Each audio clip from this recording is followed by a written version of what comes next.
नमस्कार. आजच्या कथेचं नाव आहे गुप्त नातं. तुम्हाला जर कथा आवडत असतील तर चॅनलला सबस्क्राईब नक्की करा. ती फार बोलकी नव्हती, पण जेव्हा बोलायची तेव्हा समोरच्याला शांत करून जायची. आर्या साधी, पण डोळ्यात सतत काहीतरी लपलेलं. तो वेगळा होता. समीर. स्वतःच्या आयुष्यात निर्णय घ्यायची हिंमत असलेला, पण ते निर्णय पाळायची ताकद कमी असलेला. दोघांची ओळख कधी प्रेमात बदलली हे त्यांनाही कळलं नाही. कॉलेज संपलं, आयुष्य पुढे सरकलं, पण दोघांमधला धागा तसाच राहिला. समीरचं घर मोठं होतं. नाव, प्रतिष्ठा, समाज सगळं खूप महत्त्वाचं. आर्या त्याला माहीत होती. मी तुला स्वीकारू शकते, पण माझ्यासाठी उभा राहायला तुला यावं लागेल. तो नेहमी म्हणायचा, थोडा वेळ दे, सगळं नीट होईल. आणि हाच थोडा वेळ तिच्या आयुष्याचा सगळ्यात मोठा शत्रू ठरला. एक दिवस अचानक घाईघाईत घाबरलेल्या आवाजात समीरने सांगितलं, माझं लग्न ठरवत आहेत.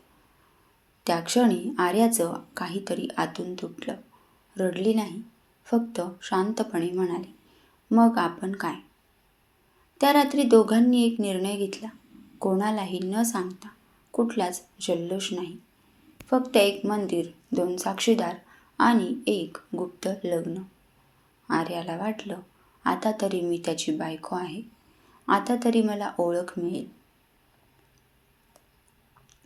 पण गुप्त गोष्टी कधीच हलक्या नसतात. लग्नानंतर काही दिवस छान गेले. समीर तिच्याकडे यायचा, थोडा वेळ बसायचा, मग निघूनही जायचा. आता परिस्थिती अशीच आहे, तो सांगायचा. परिस्थिती काही बदलत नव्हती. असे दिवस जात गेले, आठवडे गेले आणि तिच्या आयुष्यात बदल काहीच झाला नाही. तो अजूनही तिच्यासोबत बाहेर दिसू शकत नव्हता. फोनवर बोलताना घाबरायचा, कोणी पाहिलं तर लगेच अंतर ठेवायचा. तिला प्रश्न पडू लागले, मी बायको आहे की चूक? रात्री झोप येईना. आरशात पाहिलं की स्वतःलाच ओळखू शकत नव्हती. ती त्याच्यासाठी सगळं सहन करत होती.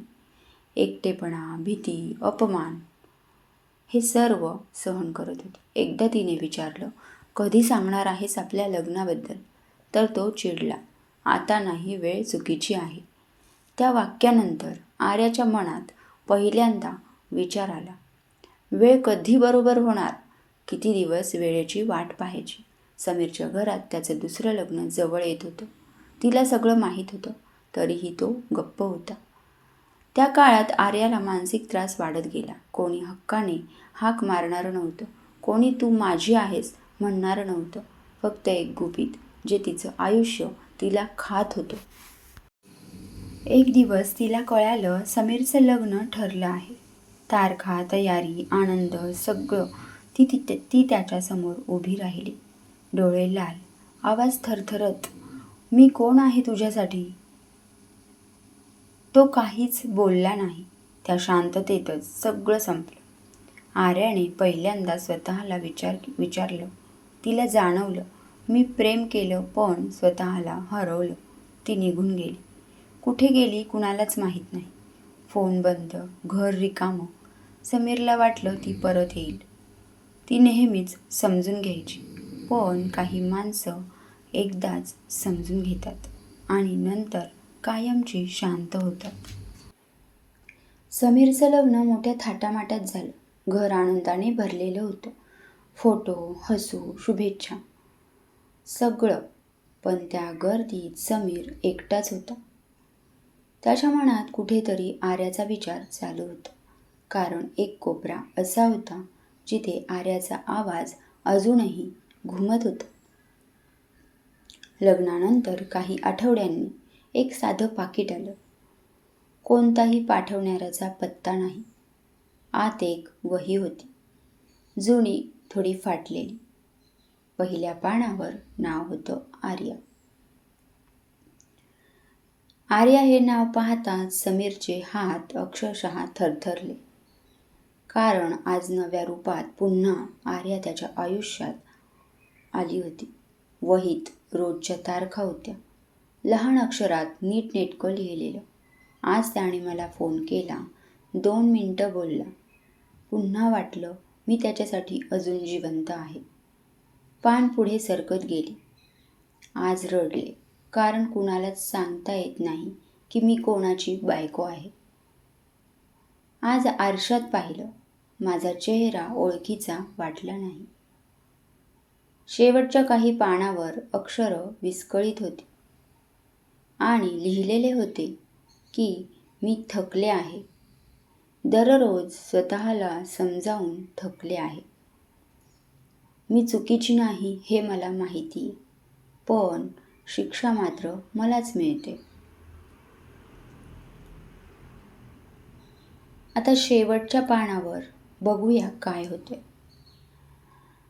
खूप छोटंसं आहे हे आयुष्यात, पण आयुष्यभराचं दुःख देणारं हे छोटंसं पान असतं. मी जगले कारण प्रेम होतं. आता निघते कारण आत्मसन्मान शिल्लक राहिला नाही. समीर घाबरला. त्याने फोन लावला. Switch off. तो उठून बाहेर पडला. पत्ता शोधला. ज्या घरात आर्या राहायची तिथे गेला. घर बंद होतं. शेजाऱ्यांनी सांगितलं ती मुलगी काही दिवसांपूर्वी स्वतःच निघून गेलेली आहे. हे ऐकताच समीरच्या पायाखालची जमीन सरकली. आता ती कुठे निघून गेली हा त्याच्या मनात मोठा प्रश्न उभा राहिला. खूप शांत होती, जास्त बोलायची नाही. तो तिथून थेट हॉस्पिटलला गेला. असं शेजारच्यांनी सांगितलं होतं की ती शांत असायची, कारण मनात एक भीती खोलवर रुंजी घालत होती. रजिस्टर तपासलं. एक नाव, आर्या.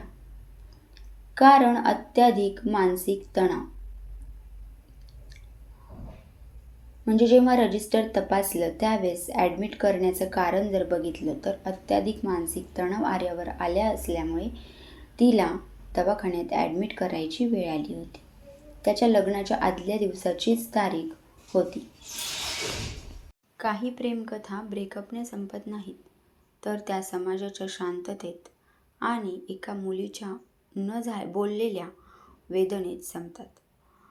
आणि म्हणूनच मित्र आणि मैत्रिणींनो, जर तुम्हाला प्रेमविवाह करायचा आहे तर गुप्त लग्नाच्या भानगडीत अजिबात पडू नका. लग्न करायचं आहे तर ते आईवडिलांच्या आशीर्वादाने, त्यांच्या परमिशनने केले तर ते कधीही सक्सेसफुलच असणार आहे. चला तर मग भेटूया अशाच सुंदर कथेबरोबर. तुम्हाला जर अशा सुंदर सुंदर कथा ऐकायला आवडत असतील तर चॅनलला लाईक, शेअर आणि सबस्क्राईब नक्की करा. चला तर मग भेटूया पुढच्या नवीन कथेबरोबर. श्री स्वामी समर्थ. धन्यवाद.